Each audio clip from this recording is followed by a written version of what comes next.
নমস্কার বন্ধুরা, welcome to my channel SB explorer. তো বন্ধুরা, সকলকে জানাই শুভ সকাল। তো আজকের ভিডিওতে বেশ কিছু গুরুত্বপূর্ণ আপডেট তোমাদের সাথে শেয়ার করতে চলেছি। তো যারা চ্যানেলে প্রথমবার এসেছো ফটাক সে একটা করে সাবস্ক্রাইব করে দিও। যারা যারা ভিডিও দেখবে ফটাক করে একটা করে সাবস্ক্রাইব করে দাও। নিচের দিকে তাকাও, লাল কালারের বাটনটা টিপে দাও, হালকা করে সাবস্ক্রাইব হয়ে যাবে চ্যানেলটা। তো এরপর তোমাদেরকে যে আপডেটটা দিয়ে শুরু করতে চলেছি সেটা হচ্ছে গতকাল আমাদের ভারত এএফসি এশিয়ান কাপে অস্ট্রেলিয়ার কাছে 2-0 গোলে হেরেছে। তো সেটা যখন কমিউনিটিতে পোস্ট করেছিলাম, দারুণ খেলে হেরেছে, দারুণ লড়াই করে, অনেকেই দেখছি সেখানে কমেন্ট করছে যে দারুণ খেলে আবার হার হয় নাকি, দারুণ খেলেছে বলে হাসছে। তো ব্যাপারটা তোমাদেরকে বলি, যারা ম্যাচ বোঝে তারা জানে ভারত কিভাবে খেলেছে, কেমন খেলেনি। একটা 25 নম্বর র্যাঙ্ক অস্ট্রেলিয়ার, তার সাথে 102 নম্বর র্যাঙ্কিংয়ের দল আমাদের ভারত, যে পারফরমেন্সটা দিয়েছে 5-0 গোলে হারতে পারতো, কিন্তু আমাদের ভারত হারেনি। আমাদের ভারত কিন্তু 2-0 গোলে হেরেছে। তাদের পারফরমেন্স, সন্দেশ ঝিঙ্গানের পারফরমেন্স, দীপক টাংরিদের পারফরমেন্স কিন্তু অনবদ্য ছিল।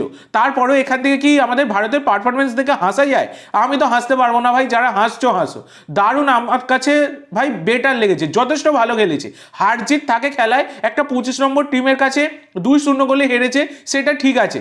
এইটা যদি 10 গোলে হারতো সেখানে একটা লজ্জার ব্যাপার ছিল। 2-0 গোলে হেরেছে। যারা ফিফা বিশ্বকাপ খেলে, আর্জেন্টিনার এগেনস্টে খেলে এসছে, তাদের এগেনস্টে অনবদ্য পারফরমেন্স দিয়েছে। দুখানা ব্লান্ডার করেছে, দুখানা গোল খেয়েছে, সেটা খেলার মধ্যে হার জিত থাকে, নয়তো ভালো খেলেছে। আর দীপক টাংরির পারফরমেন্স এক একদিন গতকাল যে পারফরমেন্সটা তিনি দিয়েছেন, এক কথায় অনবদ্য। তো কবে দীপক টাংরি ভালো খেলবেন এবং কবে খারাপ খেলবেন, হ্যাঁ ধরতে পারবেন না, এটাই হচ্ছে ব্যাপার। এরপর তোমাদের যে জিনিসটা বলবো, আজকে হচ্ছে মোহনবাগানের সাথে হায়দ্রাবাদের ম্যাচ রয়েছে। তো সেই ম্যাচে মোহনবাগানের প্লেইং 11টা তোমাদের জানাই। তো আজকের ম্যাচে কিন্তু হ্যামিল এবং গ্লেন মার্টিন্স তারা কিন্তু ফিট, তারা মাঠে নামার জন্য প্রস্তুত। তো এবার দু রকম ফরমেশনে আমি দলটা সাজিয়েছি, আমি তোমাদের সাথে শেয়ার করব। যেটা হচ্ছে 4-2-3-1, আর একটা হচ্ছে 3-5-2। তো 4-2-3-1 গোলকিপার আর্ট শেখ, চারজন ডিফেন্ডার, রাইট ব্যাকে আশিস রায়, লেফট ব্যাকে সুমিত রাঠি, সেন্টার ব্যাকে হেক্টর এবং রাজ বাসপোরে, দুজন ডিফেন্সিভ মিডফিল্ডার গ্লেন মার্টিন্স এবং এংসন সিং বা শিবাজিৎ সিং, তিনজন অ্যাটাকিং মিডফিল্ডার, রাইট মিডফিল্ডে কিয়ান, লেফট মিডফিল্ডে হুগো, সেন্টার অ্যাটাকিং মিডফিল্ডে দিমিত্রি, একজন ফরওয়ার্ডস জেসন কামিন্স বা আরমান্দো সাদিকো, আর একটা হচ্ছে 3-5-2, যেখানে গোলকিপার আর্ট শেখ, তিনজন ডিফেন্ডার রাজ, হ্যামিল এবং হেক্টর, পাঁচজন মিডফিল্ডার, রাইট উইং ব্যাকে আশিস, লেফট উইং ব্যাকে কিয়ান, সেন্টার মিডফিল্ডে হুগো, দিমিত্রি এবং গ্লেন মার্টিন্স, দুজন ফরওয়ার্ডস জেসন কামিন্স এবং আরমান্দো সাদিকো। তো এইরকম হতে পারে। তো তোমাদের মতে বেস্ট প্লেইং 11 কেমন হতে পারে অবশ্যই সকলে কমেন্ট করে জানিও। আর একটা হচ্ছে ইস্ট বেঙ্গলের সাথে সিনেরি ডিকানেরও ম্যাচ রয়েছে সন্ধ্যাবেলা 7:30 থেকে। তো সেই ম্যাচে কিন্তু ইস্ট বেঙ্গল 4-2-3-1 ফরমেশনে দল নামাতে পারে। গোলকিপার গিল, চারজন ডিফেন্ডার, রাইট ব্যাকে রাকিব, লেফট ব্যাকে নিশু, সেন্টার ব্যাকে পাড্ডো এবং মাহের, দুজন ডিফেন্সিভ মিডফিল্ডার সৌভিক এবং সাউল ক্রেসপো, তিনজন অ্যাটাকিং মিডফিল্ডার, রাইট মিডফিল্ডে বিষ্ণু, লেফট মিডফিল্ডে নন্দা, সেন্টার অ্যাটাকিং মিডফিল্ডে বোরা হেরেরা, একজন ফরওয়ার্ডস ক্লেটন সিলভা। তো এইরকম হতে পারে।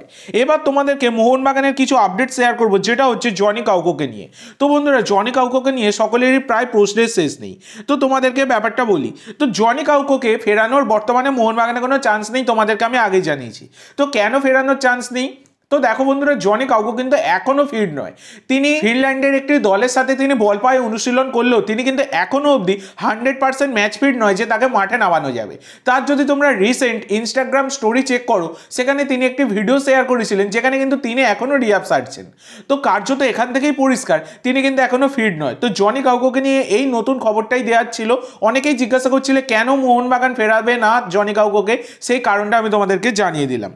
এরপর তোমাদের যেটা জানাবো সেটা হচ্ছে বল পায়ে অবশেষে অনুশীলনে নেমে পড়লেন আনোয়ার আলী। তো আনোয়ার আলী মোহনবাগানের বিশ্বস্ত এই ডিফেন্ডার, তিনি কিন্তু আবার মাঠে ফিরেছেন। বল পায়ে তিনি কিন্তু অনুশীলন শুরু করে দিলেন।